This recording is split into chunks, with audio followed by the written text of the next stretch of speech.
What is going on, guys? Welcome back to another episode of the Muscle and Mindset Podcast. I'm your host, Coach David Brace, and today I have the pleasure of having on a now friend, team member. We're in the same program together, life changer coach. She works with a bunch of badass women. Miss Sarah Strauss. What's up, girl? How are you? What's up? Thank you so much for having me. I'm so excited to be here. It's the greatest. It's an honor to have you on. I'm pumped. We're going to have such a good conversation. You have a big impact in the fitness community and the fitness world. And I just want to pick on, a little bit of things that we can share with the audience and help them change their lives, be healthier, be better, become a fucking badass woman. And, let's just shoot it straight. Yeah, we build baddies. That's what we do. Yeah. Baddie with a booty. Baddies with booties who actually eat carbs and look really good. Yes. All right. So, guys, just to give you an idea, we've never talked before. This is literally the first time ever that we're going to be talking. We share a lot of the same things and same principles and ideals when it comes to changing someone's life in the most positive way that we can. So the first thing that I want to touch on is like, what got you into this? How did you get to be a fitness coach who helps women change their lives? Yeah. So I'm going to try my best to keep this part short because I've answered this question many times and it's a long-winded story, but I'm going to try to keep it short and sweet for you guys today. So I was an athlete my whole life. So I was in classical ballet. So I would consider that an athlete. You're training once you get to like ages like 11, 12, 13, you're training 4+ hours, pretty much 5 days a week. So you're an athlete, you're training, you're in conditioning. And by the time I was 13, 14 years old, I was in a ballet company, which is really intensive. It's pretty much your whole life. You go to school and then you go to dance and you're there for hours. Wow. So you're with the same girls. It's a really competitive environment as well. And there's a lot of body comparison. Again, I was so young at the time. It wasn't a very conscious comparison, but as I got older and kind of looked back on different aspects of my life, I noticed how much comparison there was between the girls. Like you would audition for parts and you would be compared based off of your skill, yes, but also like your body and how you looked in a leotard. And as a girl, I went through puberty really early. So I had like boobs and a little bit of a booty, and I was a little bit more muscular and shorter than the other girls. I'm only 5'1". And back then, at least for classical ballet, they wanted like tall, skinny girls. And that was not me. So what happened was ballet was my whole world. And I started auditioning for ballet academies, which are like intensives, when I was probably 14 years old. And I was told that I didn't have the right body type. I was told that I had too much muscle, that I looked like a gymnast, that I was too short. And so I was waitlisted at all of them. And hold on. This sounds like a movie from New York. It is. I mean, I'm from New York. It literally. No way. It's so fucking funny you say that because literally I was talking to a friend and we hadn't caught up in a couple months. And I'd like just been in Bali for a month and all this crazy shit happened in my life. And he was like, hold up. And I'm like pacing. He's like sitting on the couch. We're talking. I'm pacing back and forth. Like, I feel like I'm listening to a reality show right now. And I'm I feel like my life could be a reality show. I love it. But yeah, so I was pretty much waitlisted in all of these different intensives that I tried out for. And I quit. I literally quit. It was my whole life. And I just quit dance altogether. And again, I also was dealing with a lot of family shit at the time. My family wasn't really in the best place. I didn't have the greatest environment at home. And so I quit that. I decided I wanted to transfer high schools. It was also just a hard time in my life. My best friend had just passed away really suddenly. I think I was 15 at the time. So I transferred high schools and I joined cheerleading, which was also super toxic. Yeah. Super toxic. Like the girls hated me because I was like the new girl and they just hated me. They were so mean to me. I was bullied a lot. This was like my freshman year of high school. And so I obviously didn't want to continue with that. That was also the time I started to develop a lot of insecurities. I had a pretty hard time at home, and this kind of leads into my fitness journey, but I was really insecure. I would always compare myself to other girls. And I I had like a really big need for like attention at that point in my life. Like I wanted like boys' attention and I wanted to like escape out of like my home because it wasn't a great place to be for me at that point. Sure. So I actually quit cheerleading and I got my lifeguarding certification. I got my first job at 15 working at a gym as a lifeguard. Yes. That all leads into the gym, but the reason why it all ties together is I had these really big insecurity issues. I was super unhappy with myself, and I actually developed an eating disorder when I was like 14, 15. But I also got hired at the gym at the same time. So I started learning how to lift weights. I became friends with all these personal trainers. I was doing all my own research, but it wasn't in a healthy way. It was super unhealthy. Do you have any questions? Yes. I mean, there's actually, I love everything you said because it sounds like, the beginning to the middle to the end and to now, that's basically what our clients experience when they come into our program, right? It's like, well, I was in high school, I was a cheerleader, I did something, I will compare myself to another girl. I hated the way I looked, and I developed an eating disorder. I started starving myself. I got to the point where I just wanted to, end my life. And, now we're here trying to help them get to this point. So what was the turning point when you decided that it wasn't, that moment in your life or that specific, phase of it wasn't what you wanted for the rest of it? What made you realize that you needed to make the change? So it's interesting because again, I've been asked these questions before, and I don't have one turning point. For me, it really was, it sounds so cheesy, but it was a journey. So again, I was really immersed in the fitness community at a young age. I was like 15, 16, and I was super into it. I actually competed in bodybuilding when I was 18. So I started prep when I was 17, competed at 18, became a personal trainer at 18. So I was super immersed in the fitness community and not in a healthy way. I would say the beginning of the turning point was after my show. So I had decided at 18 to move across the country. So I moved out at 17. I competed in bodybuilding. I was in a community college. So I enrolled in a community college. And then I decided to move across the country. So I moved from upstate New York to Seattle, Washington, road tripped across the country. Yeah, it was a huge move, like straight across the country. My car broke down when we got there. It was like a whole sob story. I moved there with a boyfriend at the time, also another pretty awful story. But pretty much, long story short, like I took these huge fucking risks in my life, right? Like these big risks. And my whole world was fitness. All I cared about was when I could work out, when I could find a gym, how much I could eat, how perfect I could be with my macros. That was my whole fucking world. Like nothing else was important to me but how I looked and working out and tracking my macros. And it ended up being a turning point for me because I realized how extreme it was. And it took me years to get out of that, like really years. Like I was already in school for health sciences. I knew so much about nutrition. I was taking nutritional science. I was taking health sciences. I was already a certified personal trainer. I was working as a personal trainer at LA Fitness. So like fitness was my world. I had all the information. I was just still struggling so much with insecurity. I couldn't apply it to myself. And over time, as I grew some balls and took bigger risks in my life and cut out negative people and negative influences, I just became more confident in myself, and it helped me embrace like the flexibility and sustainability aspect of fitness. And then years later, here we are now. Mic drop. Yeah. Let's fucking go.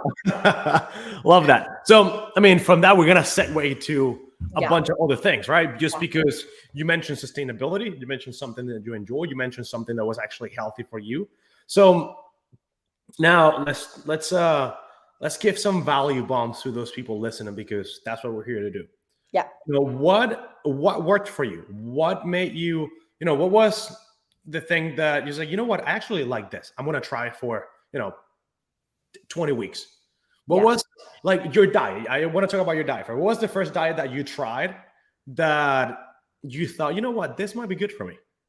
Yeah, I mean, flexible dieting and tracking macros. So at the time, this was like when flexible dieting was just becoming like a thing. Like if it fits your macros, like you can eat an Oreo instead of an apple, and a carb is a carb and a fat is fat. Like this is when the flexible dieting, like the flexible dieting lifestyle was just getting started, and like everyone was obsessed with Layne Norton and like learning from him. And, like I was like so immersed in the fitness community that like after my show, I started learning more about flexible dieting. Like obviously I knew what macros were. I knew what protein, carbs, and fat and calories were, but I didn't know how to apply it in a healthy way. And tracking macros was such a game changer for me. Again, allowing yourself to incorporate the foods that you actually fucking love. Like if you want to have a Reese's peanut butter cup every single day, you can have it, plug it in at the beginning of the day, structure the rest of your meals around it. Like you're not going to, you can sacrifice 15 grams of carbs and 7 grams of fat and it's not going to kill you.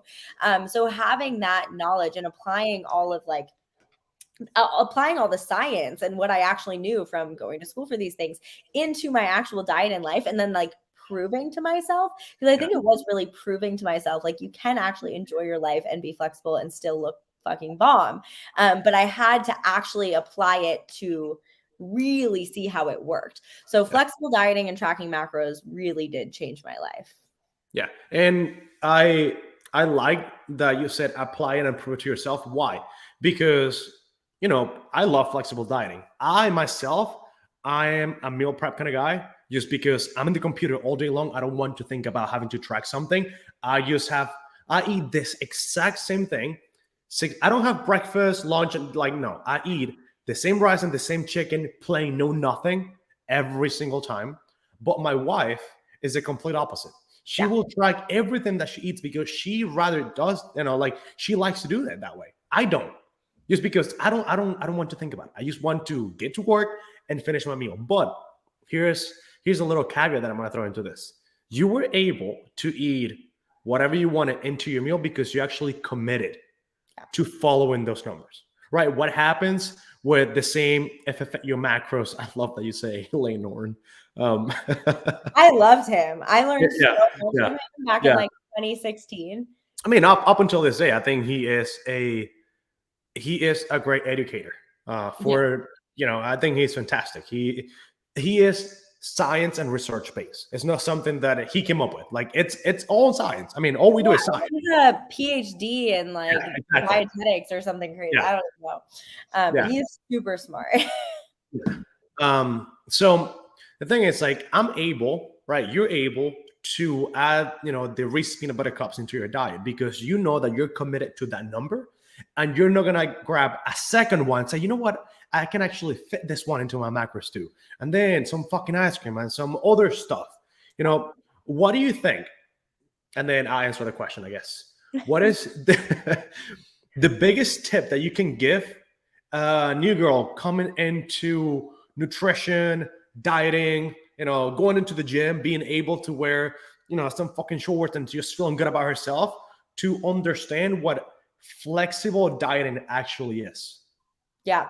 So the way that I try to explain it to my clients is that flexible dieting is not something that you should think about doing for the rest of your life. It's a tool when you have a specific goal, and it's an educator as well. So when my clients commit to my coaching program, that's 4, 6, or 12 months long, the idea is that you're going to be really fucking committed for those 4, 6, 12 months, not just to sticking to the plan, but actually learning why I'm giving you the plan, because I will give you all the education, I'll give you all the tools, but you have to commit to actually in taking that information, because that is how you can transition out of flexible dieting into intuitively eating and still sustaining your progress. So I think there's a couple different steps to it. Like if you commit to that amount of time, you're going to have such a good understanding of your body, your nutritional needs, how to build a plate of food with a protein, carb, fat, and the correct portion sizes. I don't currently track my macros anymore. I haven't for a couple years, and I still see really good, consistent progress because I understand food in my body to such an extreme level. But how I would explain flexible dieting is that, again, you do have to be really committed to consistency, because the way that tracking macros works is as you are consistently hitting your macros, your body's slowly going to be making changes and adaptations. So I think a lot of people want to start tracking macros and then they'll hit within like a 20-25% range of their macros. You will see progress because you'll be in a better range than if you're not tracking at all, but you're not going to see as much progress in a short amount of time. So I recommend committing to at least like a 3 to 6 month period of tracking macros, to whether you want to see muscle gain, whether you want to see fat loss, whether you want to see weight loss, whatever it might be. So give yourself a time frame and a serious commitment. And once you do that, I promise you, you will have such a good idea of how to balance your nutrition. You won't need to track forever. Yeah. And I remember like if IIFYM, right? If it fit your macros. It's not if it fit your macros. It's if it fit your macros, not if it fit your mouth. Not Yeah. because you're able to see it, you can eat it. Yeah. You need to have an understanding that you need to put really high quality food in your mechanism, right? Yes. The way that I like to explain this to the people that come into the program, or you're simple on social media, thing is like I post it on social media and they just scroll through it because you have to rate it, right? Anyways, you are a Mercedes. You're a really nice freaking car. You have your premium gas and you have your cheap ass gas. What type of gas are you going to put on Mercedes? Are you going to do cheap gas, $3.99 per gallon? No, you're going premium. You're going with the highest quality gas you can put in that tank because you know that is what's going to allow that car to drive at its fullest potential. You're going to run that quarter mile like it's nothing else. Like that car is going to just be fucking rocking all the time. So why would you care about your car more than you care about your body? So putting lower quality food in your body, it's just going to, make you depreciate the value of your vehicle, which is yourself. So that is, one way that I like to look at it because people love their cars. It's just like, yeah. And I think that's a really good point too. And I mean, my clients, so the way that I coach nutrition, again, I take a very 80-20 approach. Yeah. So I'm like, yeah, if you want to have your Reese's peanut butter cup every day, go for it. But we're going to stick to 80 to 85% nutrient dense, high quality food. Most people know this. It's kind of common sense. A lot of the people I work with come from more of a restrictive dieting background. A lot of them have more of that mindset of like, oh, I only can eat whole foods. So for a lot of people, I think there's different mindsets going into it. Like I think if someone has a tendency of overindulging or binging, it's a really different approach than someone who comes from a restrictive background. Again, the more high quality food and nutrients you have in your diet, the less you're going to start to crave those processed sugars, processed foods, additives. And again, it's going to take some time to get there. It's going to take some time to build those habits. But if you can get to the point where you're just having one small Reese's peanut butter cup every day and not having 2, 5, 8, 10, then that's the point where you've reached the sustainability, in my opinion. Yeah, I agree with you 100% because now I'm going to, going back to bodybuilding. I started competing at a very early age. I actually did my first show at 14. Yeah, I was. Even legal? It was while playing soccer. So I was really young.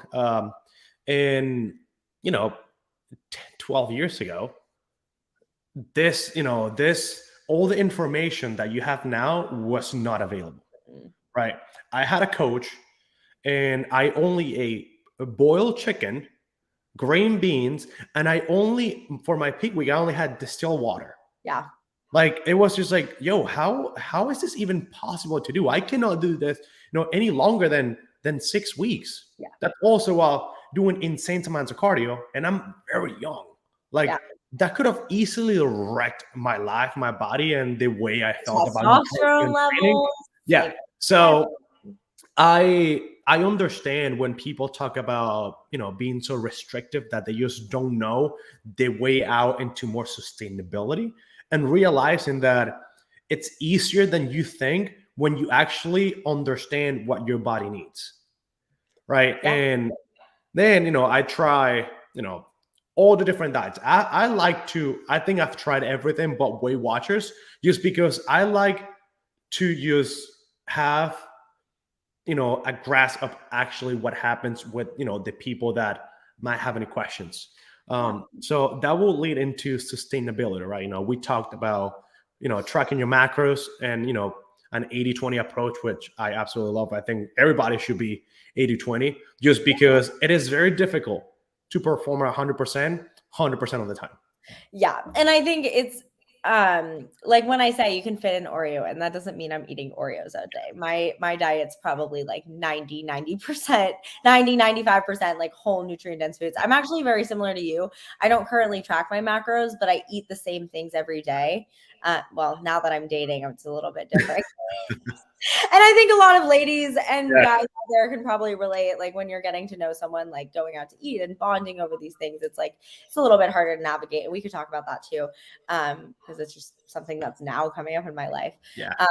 But I think there's a common misconception, especially when you see like people on social media and coaches and influencers, that people are always so rigid, but you're going to have different phases of your fitness journey. Like I know for me personally, right now, I'm trying to grow. So I'm definitely in a surplus of calories.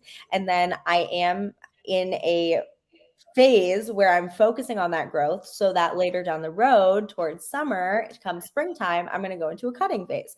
And then I'm going to be tracking my macros for at least 12 weeks because I have a specific goal.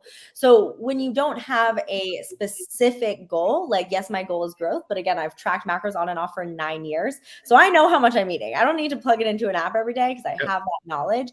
You'll get there too. If you track macros for even a year, you're going to have so much knowledge about nutrition. You're not going to have to track. And that's why flexible dieting and tracking macros is 100% the most sustainable approach to your goals, because it's something you can utilize on and off for the rest of your life. You're not cutting out carbs. You're not going to these extremes. You can fully live your life and track macros. And that's why I teach that to all of my clients. Even if not all my clients track 7 days a week, all of them know how to. Yeah. And here's actually a good point that I want to, bring attention to. When people talk about tracking macros, you're thinking about plugging everything into MyFitnessPal and just tracking as they go. No. You can track your macros 1 week in advance. You can track so my wife, when she tracks her macros, she wants to have a different menu every day, right? But she makes sure that she's got her food the night before. Yeah. Why? Because she's not going to the gas station, grabbing a protein bar and tracking it. No, that is, you have that tool when you are on the road or doing something that you're really not ready for. And then you just use, let me pull out MyFitnessPal and track this food. But tracking macros is simply knowing what you're putting into your body. Yeah. That is not just scanning the freaking barcode. It's just like, you know what? I'm going to eat this today. These are my proteins. These are my fats. And these are my carbohydrates. Game over.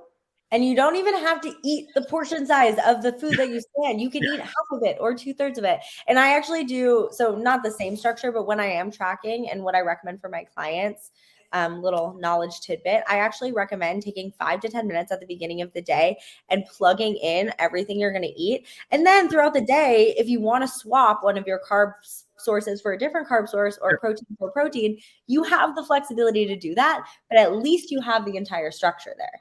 Yeah, exactly. I mean, you just said you need to know where you want to go. You need a plan. If you don't have a plan going into your day, I promise you, 1,000%. If I'm wrong, I'm going to give you $1,000. If you don't have a plan, you are going to fail. You're going to set yourself up for failure. Yeah. Yes. If you plan, you will succeed. If you fail to plan, you will fail. All right. Yep. So, all right, podcast over, guys. You know what you're gonna do. That's it. We're done. No, and I mean, MyFitnessPal is honestly the most user-friendly app ever. Like, seriously, you can go in there, you can plan in your meal. So, like, this is another thing I usually recommend for my clients. Plan 5 meals in advance. Like, cook your protein in bulk, cook your carbs in bulk, cook your veggies in bulk. Fat sources are easy to get. Have all of these different macros already prepared. You can put half in the freezer for the rest of the week. I think people get so stressed out. They're like, but my food's going to go bad after 2 days or 3 days. I'm like, no, put it in the freezer. You're fine. You can cook chicken or turkey or whatever in the oven for 45 minutes. Throw some potatoes, throw some veggies in there. Easiest meal prep ever. It doesn't have to be this like color-coded Pinterest pretty meal prep. Like, keep it simple. Yeah. So I want to actually ask a question about coaching, because I think we might have a little bit of a different starting point when it comes to our clients. So what is the beginning phase of somebody starting with you? Do they go into tracking macros? Do they go into these are your set meals? What do you think works best for them in order to find the sustainability that we're talking about? Yeah. So I told you a little bit about this. I don't generally work with too many beginners. Again, I have worked with beginners. When I started coaching, I did work with a lot of beginners. The way that I coach now is I actually give macros, calories. I teach my clients how to track macros, but I also give sample meal plans and recipes for their macros. So if someone's a beginner, I recommend using like a meal plan template. So like, this is how many ounces of carbs and protein you should have at breakfast. Like, you don't necessarily need to follow the meals to a T, but using that as a template for like, okay, your breakfast should have 45 grams of a carb source. So you could have 2 slices of toast, you could have a half a cup of oat or a cup of oatmeal or whatever that might be. So I like to give both because I want them to use macros as a tool, right? The recipes, the meal plans, those are just ways to like plug into the tool, if that makes sense. So even if they're following the meals or the recipes that I'm giving for their macros, I still want them to plug it into MyFitnessPal to learn how to track. Yeah, love that. So when I mean, I don't, at this point, I don't think there are beginners anymore because somebody has already tried keto, if it fit your macros, Whole30, Dash, all this fat diets that carnivore, tracking 1,200 calories. Yeah, all that. So you're not a beginner because you already tried something. Yeah. But when, I'm getting a hold of somebody who is just trying to lose the 20 to 30 pounds, that's the goal always. And then after you see the number in the scale, it's like, you know what? I actually want to lose 50. No shit. I saw that at the beginning. Right. But I like to be very strict for a certain period of time that I need them to understand how I feel eating this food and how I feel when I'm not eating this food, right? Just because sometimes when you give that freedom of you switching things around, it's like, it's too much freedom going on. So I have, you probably use that same, I create a macro sheet, like if you want to switch your chicken for your fish, you do all that. So I think that's probably what we do. Yeah, I think most coaches who teach flexible dieting have those like we have like a mini like kind of video course that goes out. So like we have lessons that'll go out for the first like 10 weeks of coaching, and then like a welcome guide that has like the cheat sheets and stuff. But I think my clientele, again, like I do work with a lot of women who have done coaching before, and generally they've done either personal training or coaching with someone who's a little bit more like old school bodybuilders. And then they see my page and they're like, damn, this girl eats poke and Thai food like 3 times a week. And like, I want to eat poke and Thai food and have a nice body, So, and like the way that I've always approached like fitness and coaching, like my girls, like my coaching girls are my girls, like I am definitely like, I can be a hard ass coach for the type of people who need it, but like I talk to them that they're my homies, and so I think that's always been my approach, is to be like that relatable, like kind of girl next door vibe to my clients. And I think it works really well for the type of clients I have. But I have worked with beginners who need, again, some people do need more handholding. I'm not saying that in a negative way. I'm saying that when you come into this and like, again, I've worked with quite a few people at the beginning of my coaching experience. I've now been doing this for 5 years or almost 6 years, maybe, where at the beginning they've maybe tracked calories. So maybe they've had like a 1,300 calorie goal, 1,200 calories, like something obscenely low, and just tracked calories. Those generally are the type of girls that do need like more hand holding when it comes to learning how to actually fuel their bodies properly. And in my experience, it's actually been like allowing them to have more flexibility in their diet. I work with a lot of people who come from like more restrictive dieting backgrounds than like the overeating side of things. Yeah, I'm just gonna say retweet what you said because I'm the same page. One thing that you just mentioned is like old school bodybuilding.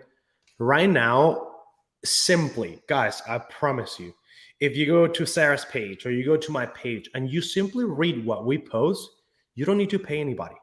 Yeah, there's enough information there that you could be your own coach. And I say it all the time. Like, we're not here to sell you anything. We're here to guide you in the right direction so you understand what it actually takes to find this promised land, sustainability, loving your body, liking the way you look, being hot as shit, waking, in the morning and looking at yourself when you're naked and say, holy shit, I'm really hot. But you can only get to that point when you understand that you really need to put in the work, and it's not as easy. Nobody respects easy. This takes a lot of time. This takes commitment. And if you don't find sustainability within your goal, you're not going to succeed, right?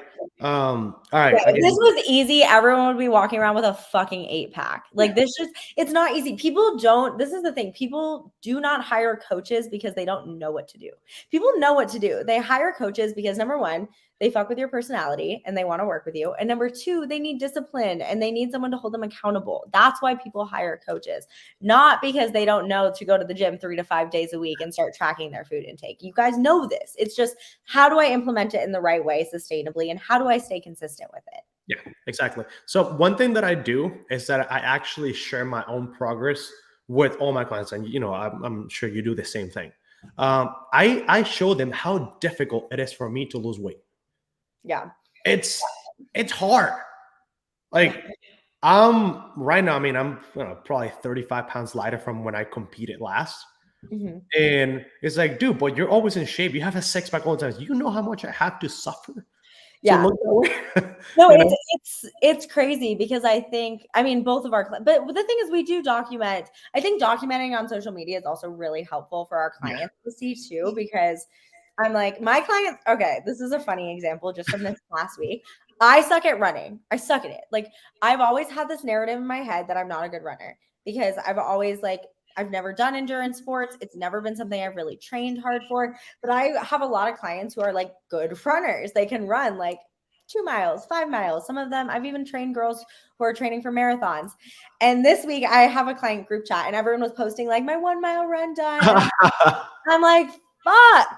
All my clients are running a mile. I was like, okay, well, I guess I'm going to go try this out. I ran a 10-minute mile and I posted in the group and I was like, okay, well, this goes out to Erin. This goes out to Jordan. Goes out to all the girls that ran a mile today because you motivated me. And like, that's not my strong suit, but like but the thing is, if you're disciplined enough to stick to it, like that's what we show on social media. That's why we show the fuck up every day. That's why we post every day, because that's what inspires people. Yeah, I show my weaknesses a lot, just because it just shows who you are as a person. So I get my 10, 12, whatever 1,000 steps I'm trying to get before 9 a.m. every morning. Okay. Because I'm impressed. Because once I sit down and I get to work and I'm done with work, I'm going to my couch. Oh, see, I am not like that. See, like my wife, she likes to run. She likes to do, like, she's very active. Mm-hmm. Unless we're hiking somewhere, I'm gonna be active. But I like to be, if I'm on the couch. If I'm not on the couch, I'm on the couch. I'm up really early. I get my steps done. If I'm not fishing, I'm golfing. He's like, I'm waking up at 3 a.m. in the morning so I can walk 10,000 steps so I can do nothing.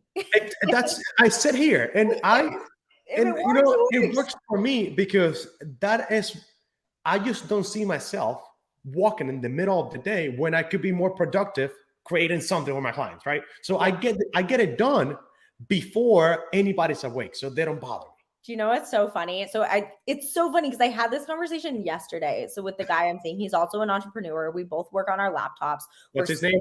His name's Sumner. He's not a fitness coach. What's up, bro? But we were talking about this yesterday because we're both entrepreneurs. Neither of us have dated entrepreneurs before, so it's kind of like a new thing to navigate. And he's like, I don't understand how you do so much in one day, because the way I have really bad ADHD. So I don't just have ADD, I have ADHD, which means I need to be fucking moving. So the way I split up my schedule, I wake up really early too, not as early as you. I wake up at like 5 or like 4:50-ish pretty much. And then I'll take a 30-minute walk when the sun rises, which is now 7 a.m. here, which sucks, but it's so late. I hate it. Like, I love waking up with the sunrise. It's my favorite thing. So it's like, it's rising at 7 right now, which sucks. But I take a walk when the sun rises for 30 minutes, but I start working at 5. So I'll work for 2 hours, take a 30-minute walk. I'll work for 2 more hours. I'll go to the gym. I'll work for 3 more hours. I'll take another walk. So like my whole day is split up by me walking around my neighborhood. People literally just see me circling and circling. It's hilarious. Yeah, I don't do that. I get all my movement done in the morning. I let my dogs run in the backyard. I might take them for a walk at night, but that's just, going back to. I just had like 50% of my clients order walking pads this week because they were all complaining. They're like, it's so cold or it's rainy or one day. I'm like, here's a $150 walking pad on Amazon. Let's go. Yeah. So, that's this is I show my clients where I lack and where I feel like I could do better. Yeah. I get it done in my own way. So that is what I find sustainable for my lifestyle. And you have to do whatever works best for you because we're all different humans. We all have different lifestyles. We all do different shit throughout the day that you and I are completely, there is not a single person that is like me. I'm so unique that there is literally not a single person in this universe that is like me. Yeah. Because one, I'm fucking amazing. And two, my mama only had one. So do what works best for you. And that's when you're gonna find this attainable goal that you can just do on a daily basis to get to that promised land that you wanted to get to. And if you enjoy it, like that just makes it 10 times better. I think what I like my coaching slogan or like what our goal is with our coaching program is to make fitness enjoyable for you.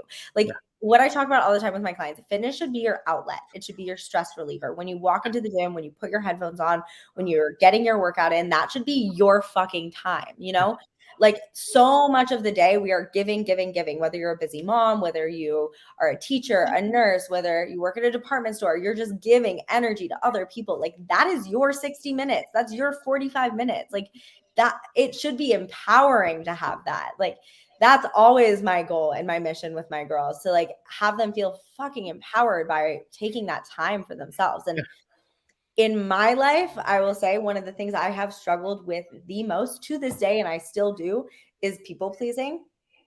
It's a really interesting thing because I always saw it as such a good quality to have to make everyone around me happy, right? And I'm sure you can probably relate to this because as an entrepreneur and someone who's very dedicated to fitness, there's aspects of your life you need to be really selfish with.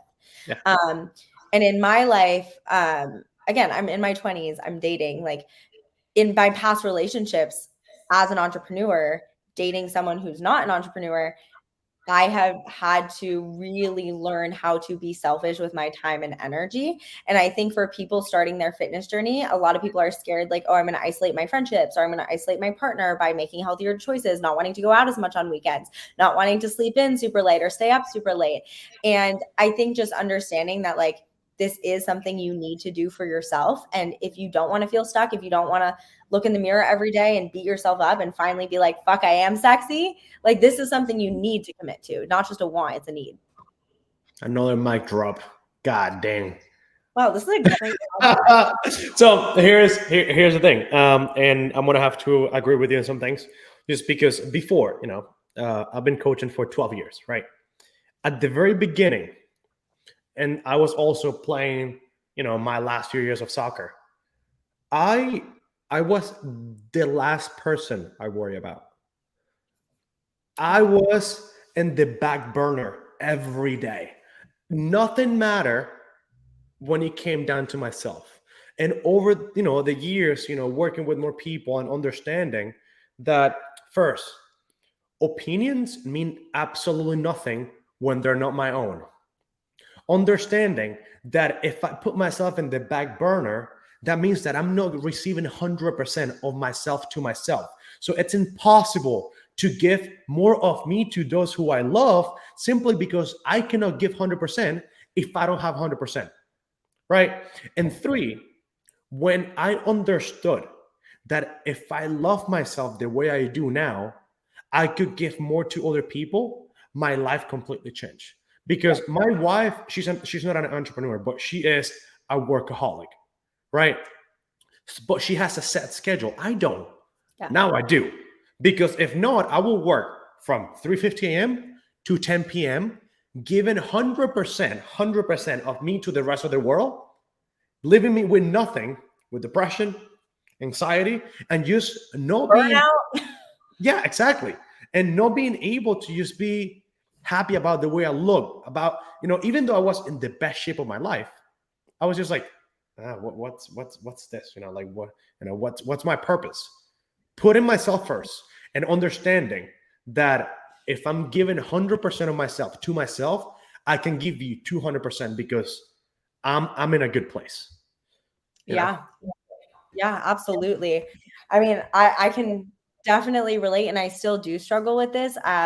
So to go off of that 100% mic drop, another mic drop. Like these are all just such good nuggets. Like I think, again, I work with a lot of moms. I don't know if you work with moms, but I work with a lot of moms. And this is kind of one of the biggest things that I talk to them about when they get started on the program, because usually their motivation is their kids. So like, I'm a new mom. I work with quite a few women postpartum, and their motivation is their kids. And then a couple weeks in, those excuses start to come in, right? And believe me, I get it. Those excuses are fucking valid. You're in a completely new lifestyle, crazy, busy, whatever.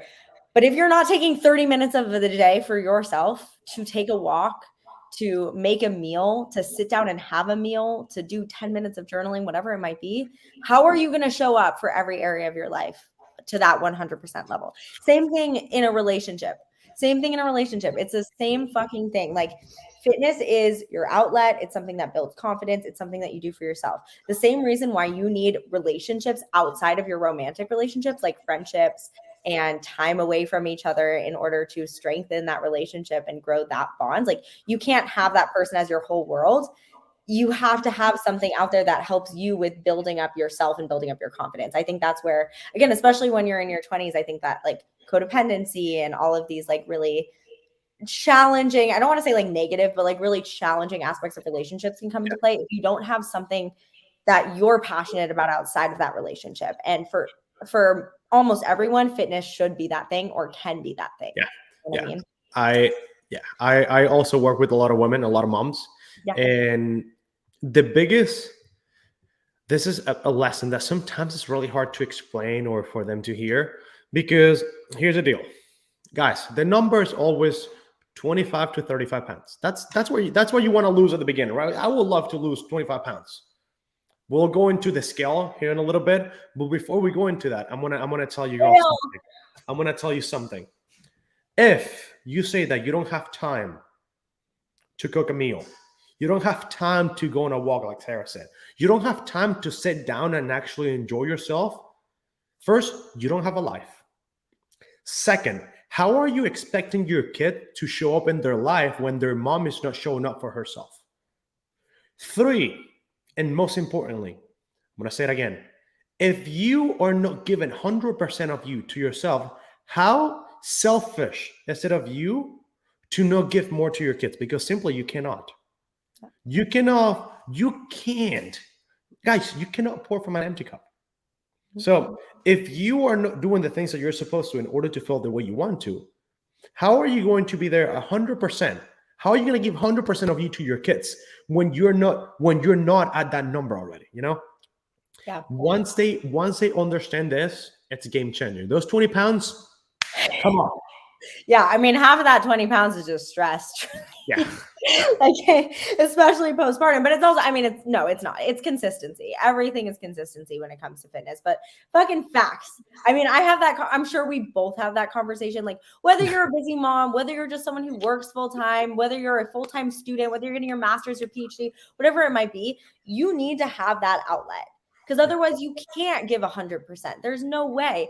And I mean, this is going to pop up in so many different times of your life. Like, there are going to be times where you're like, okay, I can be more selfish to like fitness or your business or your work or your relationship or whatever it might be. But there's going to be times where you feel really, really overwhelmed. You feel like you're spreading yourself thin, and you need to have your I call them like non-negotiables. You need to have your non-negotiables. For me, I'm always going to go to the gym 5 days a week. I don't give a fuck. I am. If I wake up 2 hours earlier to go to the gym at 3 a.m., I will do it. You know, I think because I know, like, if I don't have, whether it's it doesn't necessarily need to be a gym. I could go on a walk. I could go on a hike. Whatever. Doing something for myself, active, generally alone, because I need time alone to recharge, and most people do. You are not going to be fulfilled. You need to have those non-negotiables. For me, that's my steps, my time at the gym, and it is quality time with the people I love, because I'm the same way as you.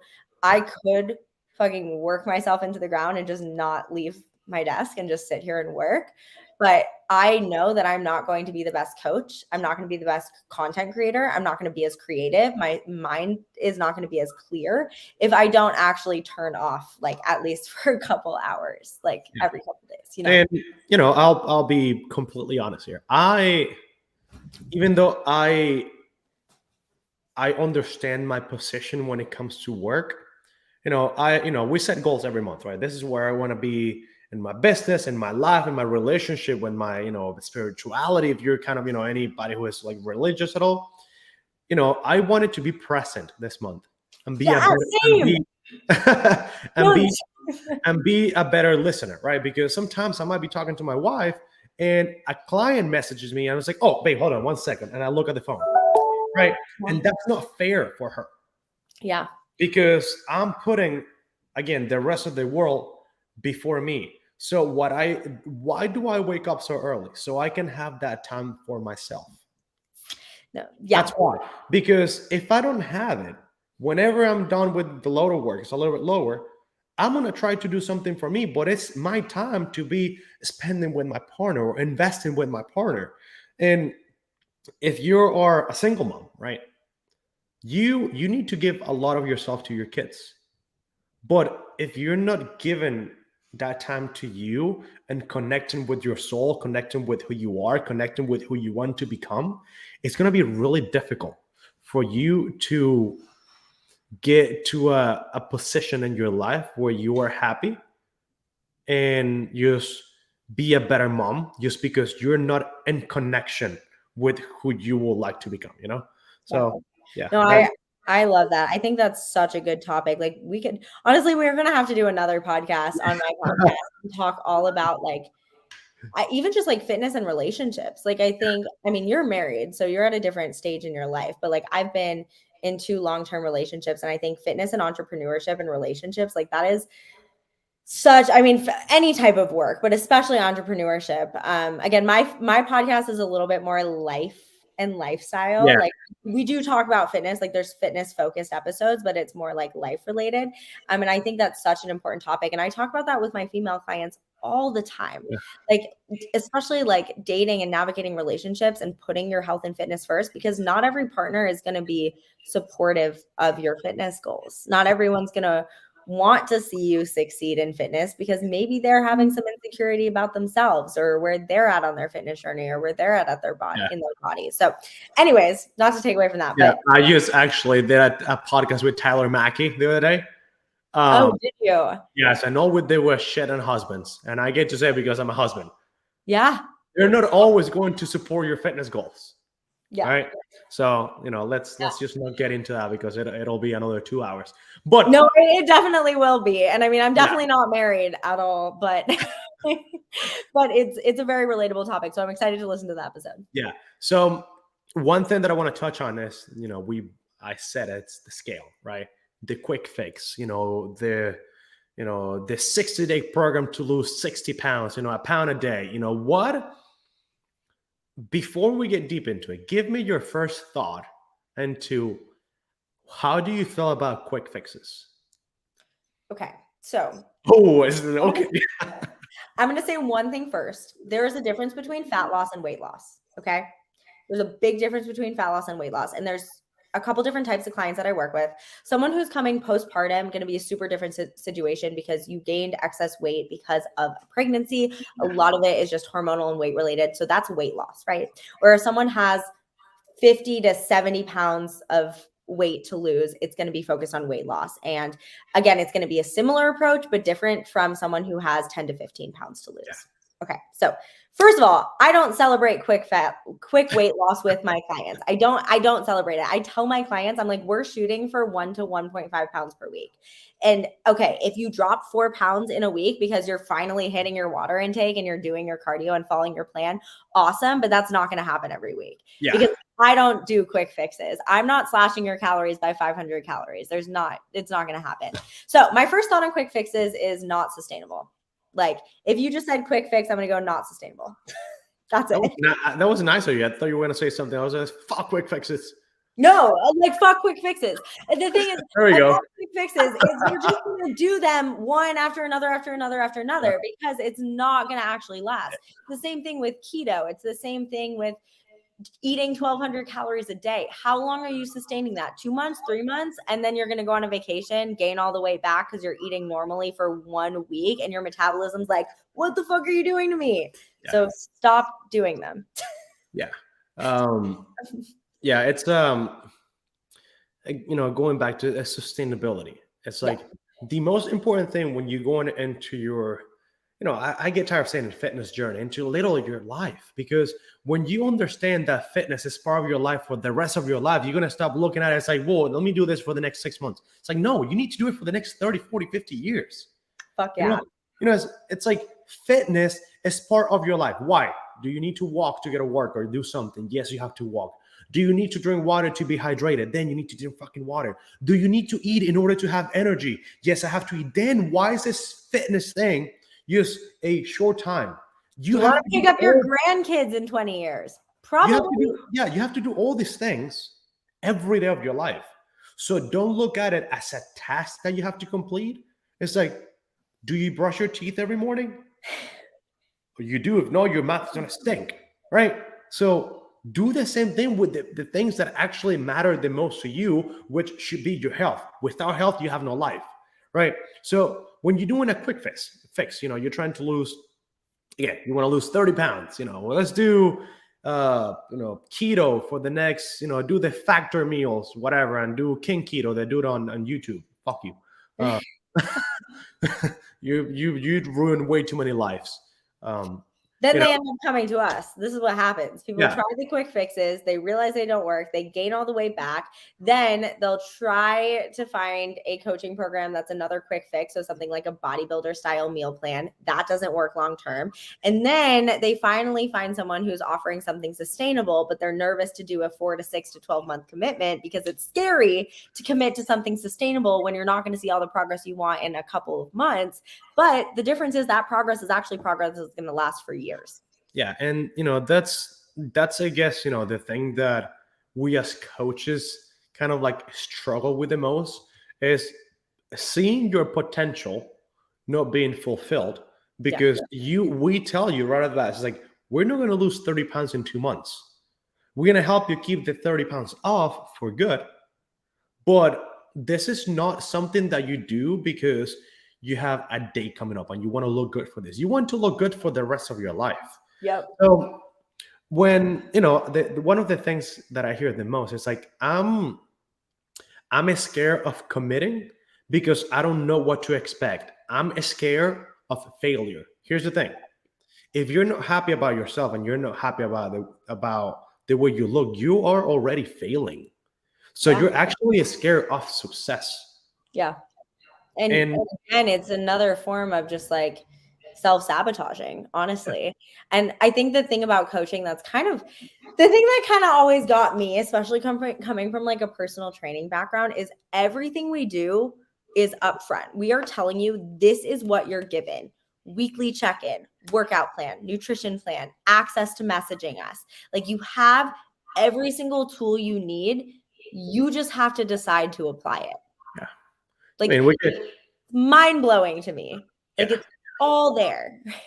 It's literally a blueprint that you follow and you get your results. But you need to come to the realization that you must want to help yourself in order to get to this goal, right? And you mentioned personal trainers. I trained in person for 9 years, 8 years. No, 6, like something like that. A long time, right? A long time. And I guess, I coach people online back then, but not like I do now. Same. And it's such a big difference to see the impact that you can have in somebody through online coaching than actually doing something in person. Do you train people? You were a personal trainer. So I wasn't for a couple of years at LA Fitness, but I transitioned online pretty quickly, thankfully. So I started personal training in like 2016. Okay. And then I transitioned probably like a year and a half, but I was still doing some in person. Yeah, okay. Like I still will do like pop-up workout classes and like I enjoy the in-person, but I would never do in-person training again because it is nowhere near as impactful as one-on-one coaching. That's why I actually like, it's kind of like, I don't really like to run challenges, if I'm being honest. I don't really like to do any type of like lower ticket program because I know I can change someone's fucking life with my coaching. So I'm like, why would I offer less than that if I know for a fact I have the blueprint that works? And like, there are ways, of course, to give people like a little taste, like the 6-week challenges and stuff. But like, in 6 weeks, yes, you can learn a good amount and you can see some changes, but you're not going to change your life in 6 weeks. Yeah, So, I agree with you. So I started online coaching. Like my first client I actually had in 2015. And back then it was only email. There wasn't an app like we have now. It was Google Docs, email, and Excel spreadsheets. Yeah, that's all I saw, right? And it was meal 1, meal 2, meal 3, meal 4. Email me next week with pictures, and that's it. It's like you're checking on good, repeat, right? Good job. Let's go. Yeah. That's basically what it looked like.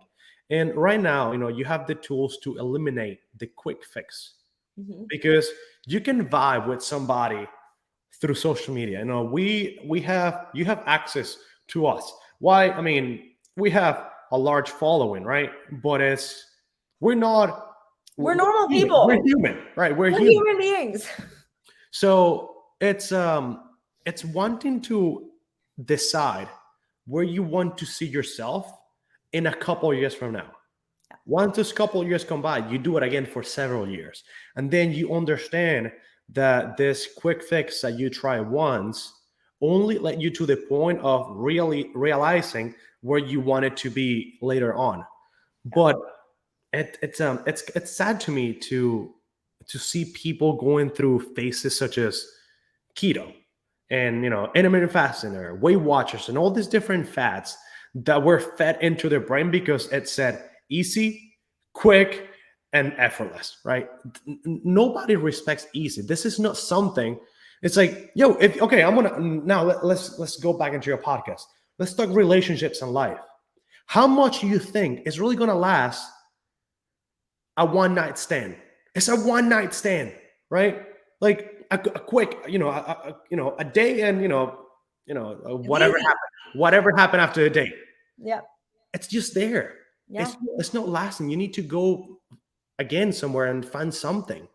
Yeah, you got to work to build up that relationship and those habits and the consistency, and that's when you really get that deeper connection in a relationship where you see the really good long-term progress is when you really put in that work consistently. You meet a guy, at the gym, you go for walks, then you go for breakfast, then you start working out, then you start doing things together. You're a year down the line. That's already been for a year.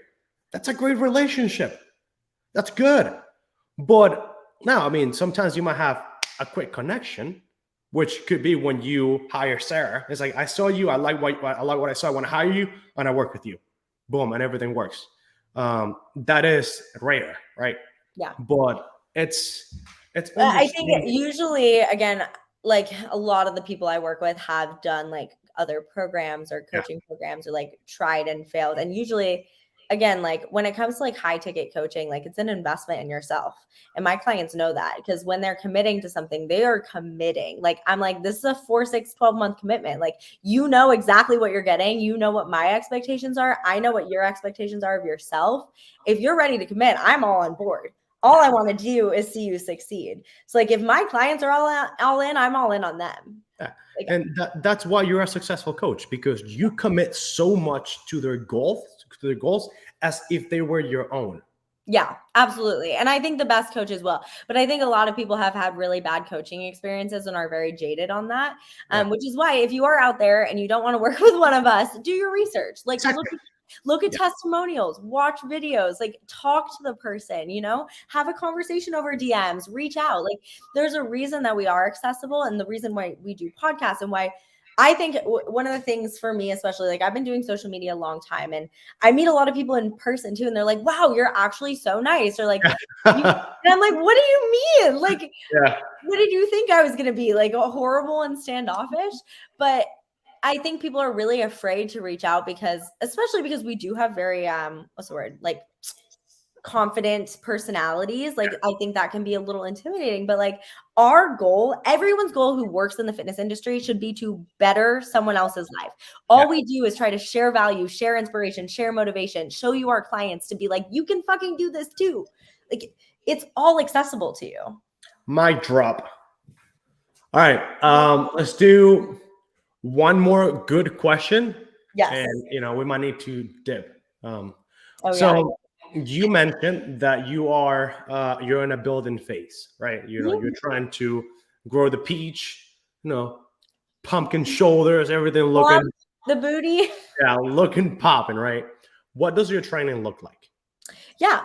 So I follow pretty standard bodybuilding split. So I train 5 days a week. I do more of like a legs, like a full leg day, push, pull, glute, and then I do another push day. So I kind of switch that. So I do 6-week training splits. Mhm. And then the following split, I'll do 2 pull days, 1 push day. So I Okay. like switch it back and forth a little bit. Or sometimes I'll add a little bit of extra like back or shoulders to my last day. So it'll be more like full upper body. But yeah, I do pretty standard bodybuilding splits, usually 3 compound movements and then 2 supersets of accessory movements. So it's pretty standard bodybuilding. Again, I just had this conversation with my clients. I think a lot of people start their fitness journey being like, I need to change my split every single week to confuse my muscles. That's why I asked the question, because I knew it was going to lead to this. Yes. Progressive overload. Yeah. Even Yeah. for the ladies, you can follow, like we could be following the exact same workout split and we'd be using different weights, but we could both achieve really good progressive overload within a hypertrophy rep range. So generally 6 to 15 reps around there. And we could both see really killer results following the same workout plan. Yeah. I love that. Do you coach yourself? Yeah, I do.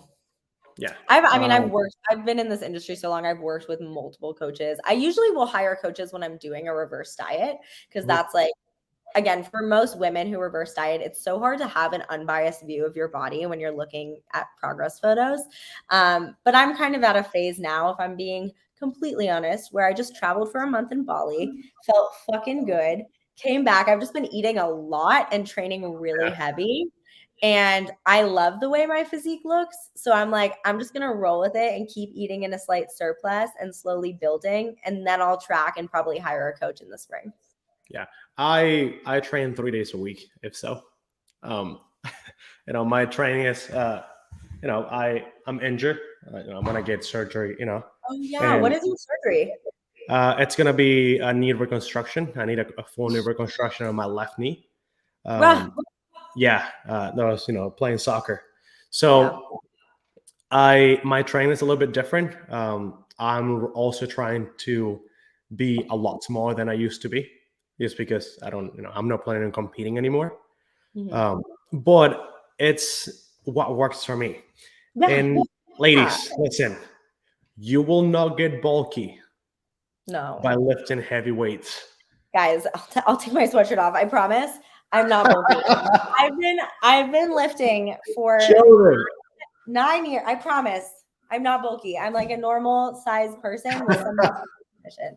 I'm not gonna tell you my weight actually, because I don't want you to compare yourself to me. But I'm like 5'1" and I have big legs. But guys, big legs are fucking sexy. Big legs are in now.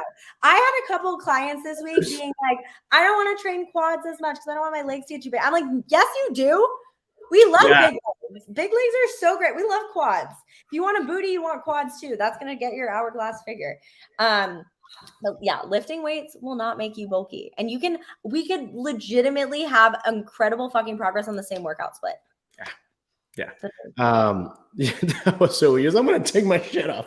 I'm just going to show you that I've been lifting for 9 years and I'm not bulky. Yeah. And it's not easy to build muscle. It takes a lot of time. Takes a lot of effort, takes a lot of especially for women, because we don't have as much testosterone as men. Yeah, there is no quick fix to building muscle unless you're a genetic freak, and you only have those every couple of centuries. So the goal, just to summarize everything that we've talked about today, find a sustainable nutrition protocol that you see yourself doing for a while. Understand macronutrients so you're able to switch things on the go to meet your goals. That is number one. That is the most important thing. Without nutrition, you really can have the muscle building progress that you want. You need to fuel your body.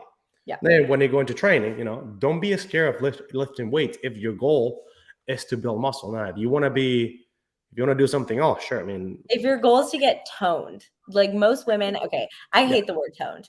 All trainers hate the word toned. But as women, I think most women go into the gym, they're like, that's their goal. And what toned really means is building muscle and then cutting down on body fat. That's what toned means. That's what toned up sexy means. Sexy muscle definition, lean muscle mass, which by the way is not actually a real thing. Muscle mass is Don't get me started on that. muscle mass is muscle mass. But if you want toned, lean, sexy, whatever, lean muscle mass, lift heavy weights. Yeah. So, guys, I think we have talked a lot today. I think we gave a lot of value, and again, I'm just gonna keep it simple. If you simply listen or you follow or read what we say, you don't have to pay us a single dime. Now, if you want to get to the point where you know for a fact, undoubtedly, that you will not fail at reaching your goal, ta-da! And you hire a coach. You know, so you hire a coach when you don't want to have any doubt about of what your route is going to look like.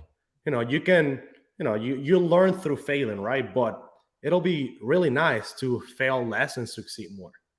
Yeah. I mean, a coach is something that I think a lot of people, I've had a lot of like intro calls with people who then say, oh, I'm going to try it out for a couple months on my own and then decide. They always come back. Yeah.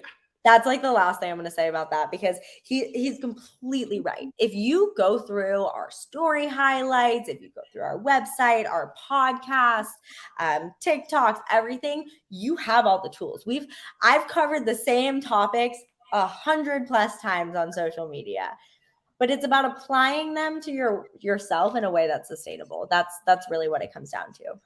Yeah, I think that's enough for the day. I think yes, with this podcast, you can be your own coach, and I just think that if you believe in yourself, you're gonna do amazing, and it's only a matter of believing in yourself and knowing where you want to go.